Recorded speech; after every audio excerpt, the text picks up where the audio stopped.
My name is Alfreda Rooks, and I am the Director of Volunteer Services for the University of Michigan Health System. We have several programs. At any given time, we probably have about 300 volunteers who are just dedicated to the Mott Children's Hospital.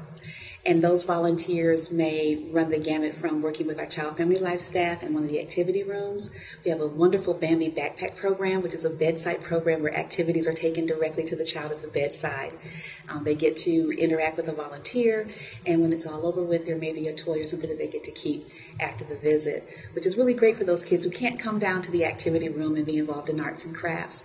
They get to have a little bit of that sunshine brought directly to their bedside. For some of our other patients, they may be working on a nursing unit where they may assist with a baby who may need to be rocked or held because the parents needed to take a little break.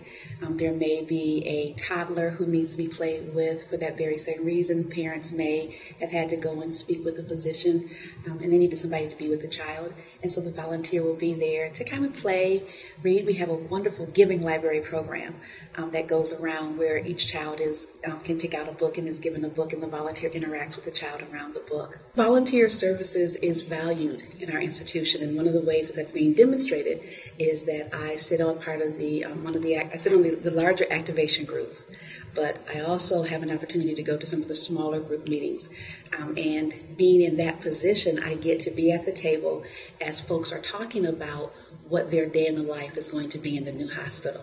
And having an opportunity to hear those dialogues, to hear those conversations, it puts me in a position to be able to offer some recommendations or suggestions about the possibility of existing volunteer role that they currently have, how we may expand on that, or how we might create a different volunteer role to support those activities. So it's going to be an opportunity for growth for our institution to expand the number of volunteers that we have, but also when you think about the type of volunteers that we get here, we sometimes get students who are going into the graduate program, we get adults who may be thinking about changing their career.